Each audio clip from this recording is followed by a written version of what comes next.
Melanie Naismith here, and this is Sounds Like Us. Today's guest is lino cut artist Kat Holme. Sounds Like Us is a community artist project brought to you by Working for Victoria and Tauranga Shire Council.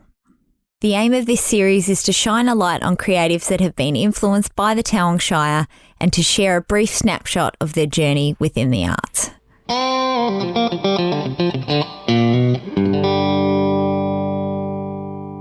When I was a kid, really interested in art and not necessarily printmaking at the time, but then I went to university in Wagga and did applied arts, majored in ceramics, minored in printmaking, so I swapped around that.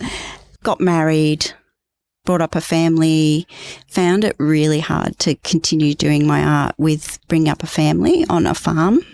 Ceramics was really hard, so the kids would be in my studio making a mess and wrecking my work. So that was difficult.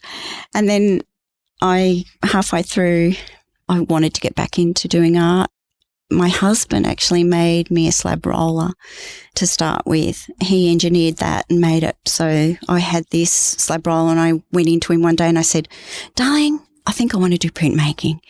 Can you convert my slab roller into a press?" And he did that for me. And once that happened, I was just like hooked. So I'm looking at a piece of your work right now, which is the scene of Corryong. That's it, yeah. And you seem to be very influenced by places, yes, and structures, I suppose, with stories to them from what I've seen from your work. Can you just describe how you got to that point where it's almost like you're recording history, but in your own way a little bit? Actually, yes, because I did another Corryong print 5 years ago and it's actually, the town has actually changed. So the black sheep, it was the fork and spoon. So in my first Corryong print, I had the fork and spoon and now it's the black sheep. There's a few more sculptures being added into the town. So yes, it does record a little bit of times. The towns, I started doing them one a year. Places that I've been to, places that I've connected to. I've done Bermagui, Melbourne, Violet Town. I was a commission to do Violet Town, but that's where we drop in all the way down to Melbourne and back again. And my influence is African and Aboriginal sort of naive art and storytelling and pattern making. And so that's a big influence. And the lino cut really lends itself to that. The print that I'm looking at looks supremely detailed. Straight away, I did see that there is a narrative, even though it is a scenescape.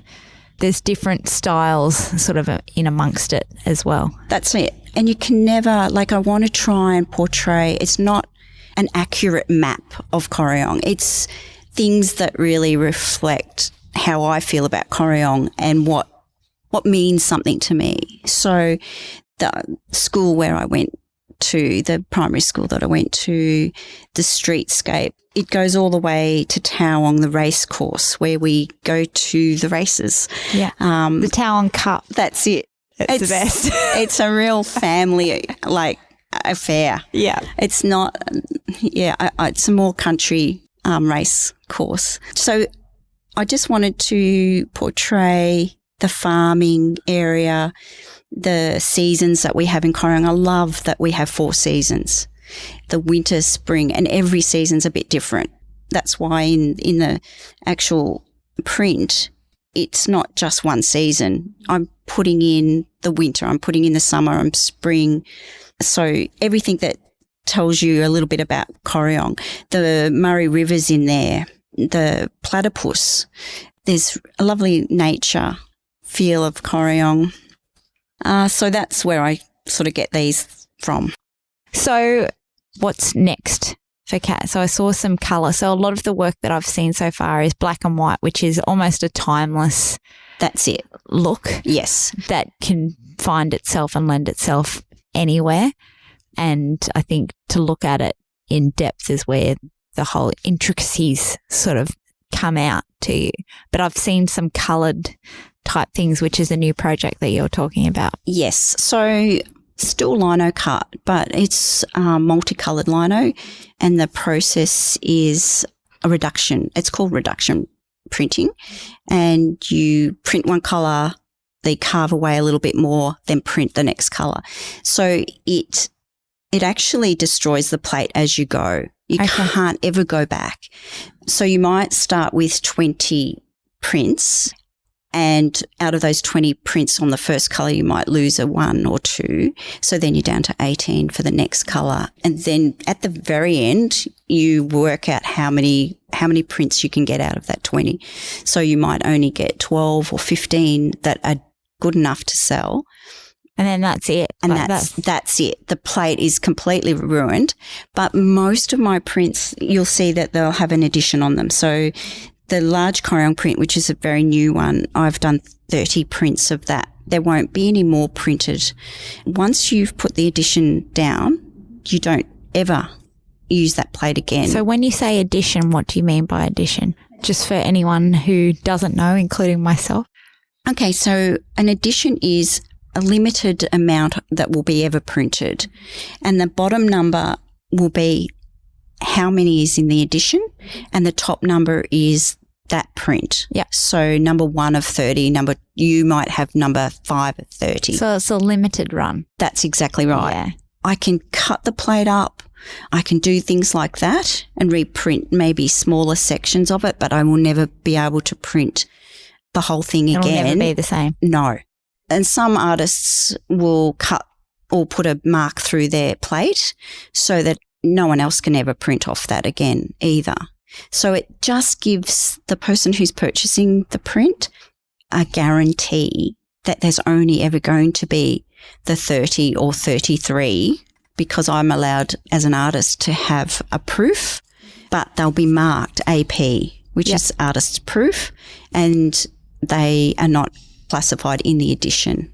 You actually have been commissioned to do the logo for Sounds Like Us. Yes. So how was it to be given sort of a little bit of constraints to work with? Yeah. So when you do a commission, you get a brief.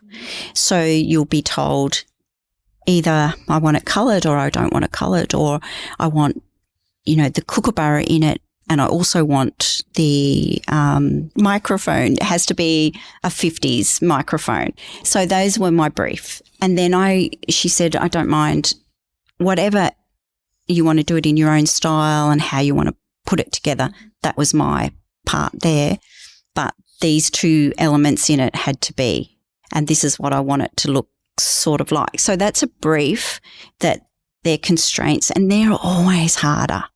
The commission that I did for Violet Town was actually my financial advisor. He just said, oh, I love your work. Can you do some for us? It took me 2 years to actually get that commission out. I don't like to just go into a town and I've got to try and do a print from it. I need to feel sort of a connection there. So eventually I said, I've really got to do this. So I sort of knuckled down.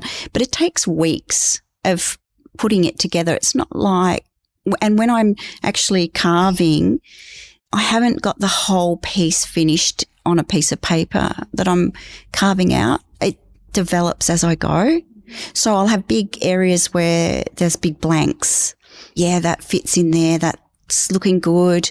And then what can I do with this? And I work it sort of. I know the overall what it's going to be like and roughly where things are going to be, but it does develop as I go. And things I might rub out and go, no, I don't like that before I start carving. A big piece can be weeks to get to the finished piece to proof. And then I might even proof halfway through and look at it, and because everything's flipped backwards, you realise that. When you carve, you're carving everything in reverse. Yeah, that would be very difficult. So any words or anything like that, you have to write backwards and carve backwards, and any of the positioning of anything is flip. Yes. What's it like, Kat, to flip your perspective, and how do you put yourself in that space to know that it's all backwards? Do you practice on a mirror? Yeah, good question. I've taught lots of students that find this really difficult concept. I actually sometimes use an iPad and flip the whole image to help get a perspective of it. But I suppose it's years of doing it. I've always got that in the back of my mind. First of all, I'll design and get it sorted in the right perspective. And then I go, right, now I'm putting it onto the lino or drawing the image on the lino. Now I've got to flip. But I don't always have to flip it either. If the image can go either way, it doesn't really matter. It's only in the eyes of maybe me that will know that should have been the other way. If it's sensitive, as in wording, how things are positioned in a town, those sort of things that have to be right, flipped around the other way, that's when I'm really concentrate on making sure that I've got everything in the right. And if you don't, you have to start all over again? Or can you refill the lino? Actually, that's a really good question too. When you're working with lino, if you can, you work with your mistakes because you cannot go back. Yes, you have to start all over again. And I went, oh no, this is horrible. And I've only had to do this probably twice in my career.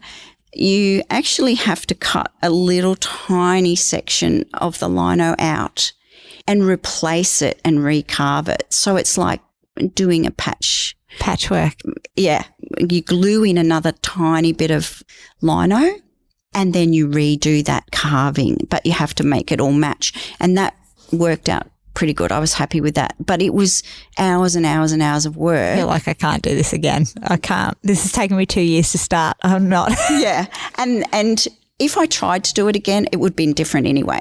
Like, because as you're working, as you're creating, if I tried to repeat that, it'd probably end up a bit different. Yeah. And sometimes, like, you're your own worst critic. My husband says that all the time. If you look at some of my work, you'll see they call it noise in the background, and it's all those little black lines that you've carved out to be a white area, but the paper has picked up smushed in. And picked up slight little flicks of black ink. I particularly like that. And if I press it down really hard in the press, it gives an embossing feel as well, nice. Which I love as well. So a little bit of noise you'll see that I'm not real fussed about having it clean white, because those little bits of noise give each print their individuality.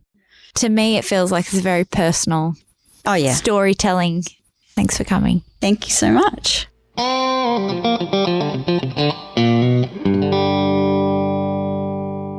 Today's episode of Sounds Like Us was hosted by Melanie Naismith and produced by Joshua Liston. Sounds Like Us was made possible by working for Victoria and Taowong Shire Council.